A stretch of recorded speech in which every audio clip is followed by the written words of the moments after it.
नौकरी नहीं दे रहे मोदी, मोदी नौकरी नहीं दे रहा, पूछो का कानून हम दो हमारे दो, और सबकी नसबंदी कराई गई थी। नसबंदी किनकी हुई? एक साजिश के तहत नसबंदी हुई। सरकारी अधिकारियों ने हिंदू भाइयों को पकड़ पकड़ के सबकी जबरदस्ती नसबंदी कराई गई।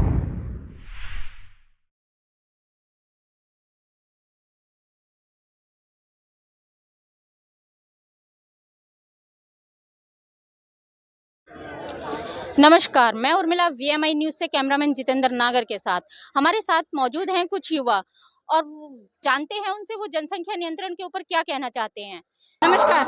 नमस्कार मैम। आपका नाम? आकाश ठाकुर। कहाँ से आए हैं? लोनी से। लोनी से। आप लोनी से आए हैं, किस मुद्दे के साथ और किस लिए आए हैं? मैडम लोनी से हम आए हैं जनसंख्या कानून नियंत्रण के ऊपर आए हैं जी। जो हमारे देश की जनसंख्या बढ़ रही है, इन कानून की वजह से आए हैं हम यहाँ पे। तो जो हमारे देश का आपको पता है सीमित संसाधन है ना, जिस तरीके से जनसंख्या बढ़ रही है उसके हिसाब से तो सारे साधन कम ही पड़ जाएंगे। इसी वजह से कानून पास करवाने के चक्कर में आए थे हम। पर ये कानून पास करवाने के लिए जो प्रोटेस्ट चल रहे हैं ये तो काफी समय से चल रहे हैं, क्या अभी तक मांगे पूरी नहीं हुई? नहीं मैडम, मांगे पूरी होती तो जमना थोड़ी होता, वापिस आते थोड़ी हम। मांगे पूरी करते तो हम आते थोड़ी यहाँ पे। तो क्या लगता है अभी क्या जवाब दे रही है सरकार आपको? बात चल रही है मैडम सरकार से, देखो 4 बजे का टाइम दिया, 4 बजे तक कह रखे हैं, आज भी वेट करते हैं हम, तो आगे भी वेट करते हैं अभी भी। मैम मेरा नाम तरुण सैनी है, कहाँ से आए? मैं लोनी क्षेत्र से रहता हूँ, संगम विहार गली नंबर 14 से, और बजरंग दल से हूँ। मैम बस हमारी यही मांग है जनसंख्या जितनी भी हो उनको कम से कम करा जाए। हिंदू लोग तो करने के लिए तैयार है, पर उसमें मोमदन भी तो थोड़ा सपोर्ट करे। ऐसा नहीं ये देश हमारे हिंदुओं का है, ये देश तो सबका है ना, हिंदू मोमदन या सिख सिखा, ये सबका ही देश है। तो इसलिए जब हम कोऑपरेट कर सकते हैं थोड़ा उनको भी कोऑपरेट करना पड़ेगा। यूं नहीं है कि हमारी मोमदनों से लड़ाई, हमारी कोई लड़ाई नहीं है, हम हाथ जोड़ के सबका भाईचारा रखते हैं। पर ये थोड़ा हम कोऑपरेट करते हैं, थोड़ा वो भी कोऑपरेट करे। जब कोऑपरेट करेगा सामने वाला तो कोऑपरेट हम भी करेंगे, तो जब तो देश आगे बढ़ेगा। पर क्या लगता है कि जनता मानेगी ये जनसंख्या नियंत्रण कानून को? मैम जब हिंदू मान सकते हैं, मोमदन क्यों नहीं मान सकते? सरदार मान सकते हैं, पंजाबी मान सकते हैं, और कहते हैं गुर्जर मान सकते हैं, हर बिरादरी मान सकते हैं। तो मैम जाहिर सी बात है मोमदनों को भी मानना पड़ेगा, देश तो सबका है। जब एक भाई राजी रहेगा तो दूसरे भाई को भी राजी रहना पड़ेगा। बिरादरी नहीं है ये कोई जात। मेरा नाम योगेश ठाकुर है, मैं बहका गांव से आया हूँ जी। क्या कहना चाहेंगे ये मौन दिवस जनसंख्या नियंत्रण? जी जो ये चल रहा है आपको तो पता है किसी से चल रहा है, पर जैसे जनसंख्या विस्फोट होती जा रही है, हमारा देश पीछे, हर देश से पीछे होते जा रहा है। रीजन जनसंख्या विस्फोट, बेरोजगारी जनसंख्या विस्फोट, कुछ भी काम ले लो जनसंख्या सब में पहले आती है। और जिस तेजी से सारे देश आगे बढ़ते जा रहे हैं उस तेजी से हमारा देश पीछे होता जा रहा है।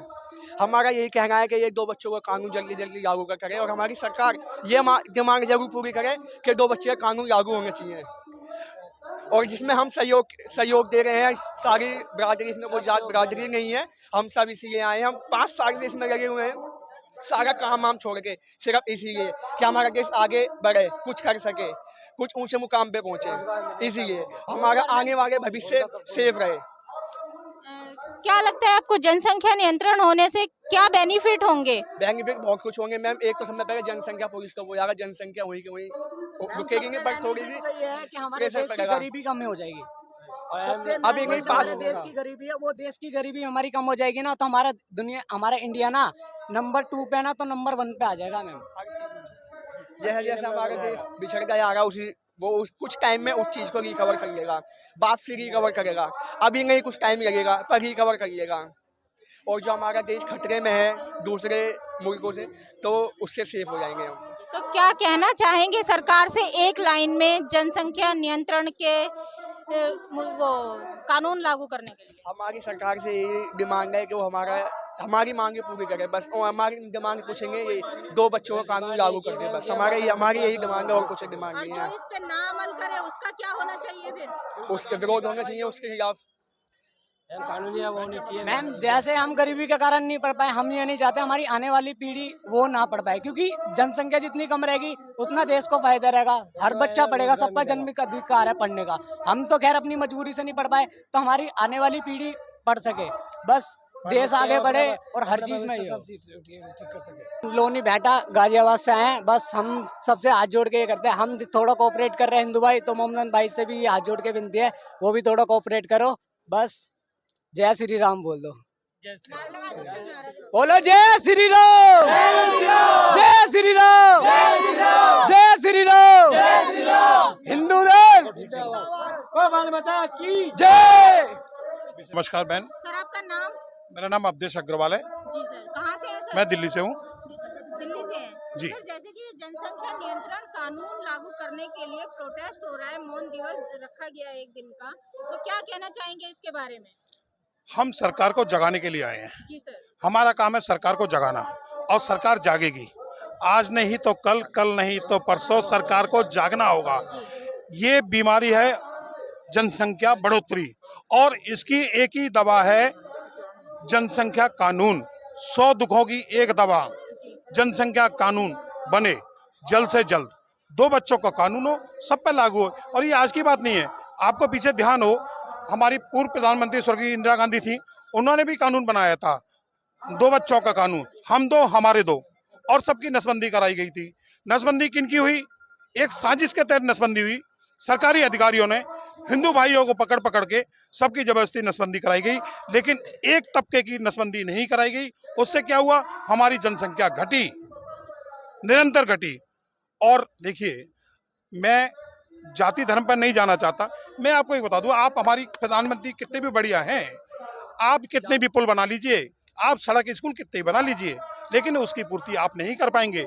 जब आप 10 लाख की पूर्ति करते हैं तो 20 करोड़ पैदा हो जाते हैं, 20 करोड़ की पूर्ति करते हैं तो 50 लाख पैदा हो जाते हैं। तो आप क्या करेंगे? आपको ये कानून आज नहीं तो कल बनाना होगा। आप देखिए, हमारे पास जलवायु का माहौल क्या खराब हो रहा है।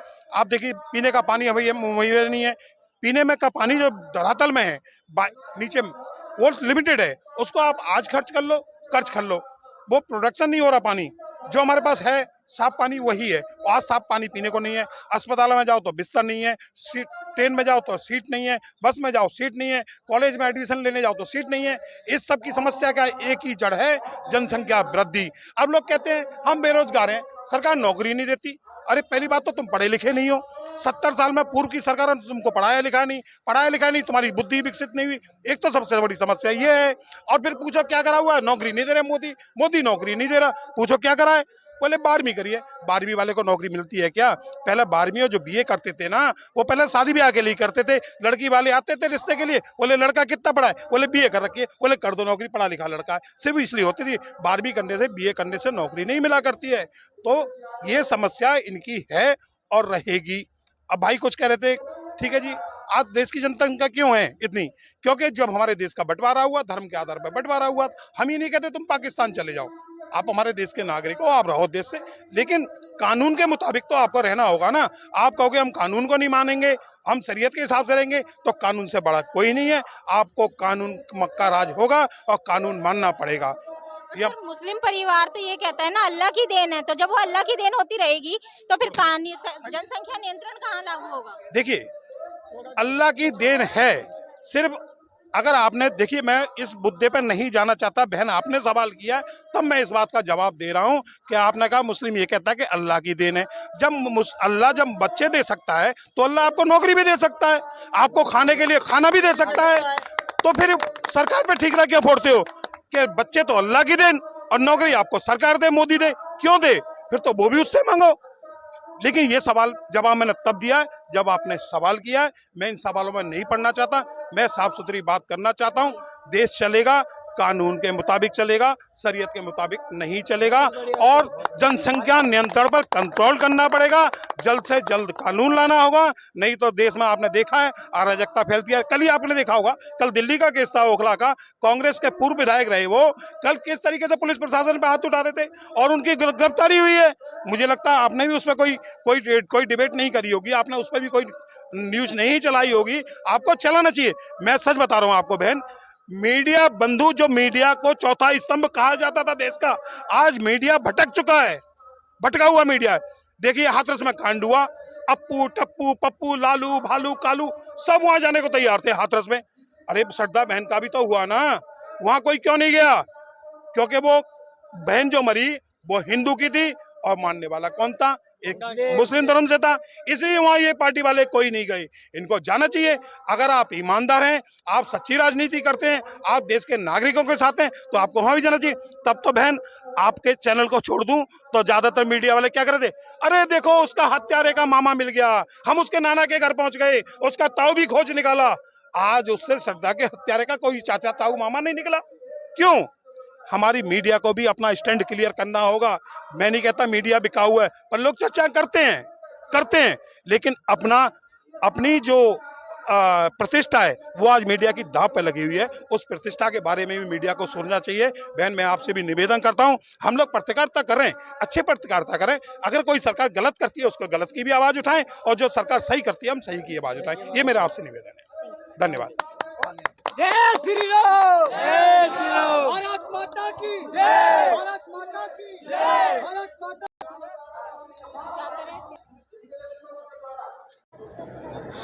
तो जैसा कि हमने देखा, इन्होंने हमें बताया कि जनसंख्या नियंत्रण कानून लागू होना बहुत जरूरी है, क्योंकि जो भी आजकल महंगाई, बेरोजगारी से जुड़े हुए मुद्दे हैं, सारे बढ़ती जनसंख्या के कारण हैं। इसे रोकने के लिए हम सरकार को जल्द से जल्द कोई कदम उठाना बहुत जरूरी है। तो मैं उर्मिला, VMI न्यूज से कैमरामैन जितेंद्र नागर के साथ, जय हिंद, जय भारत, वंदे मातरम।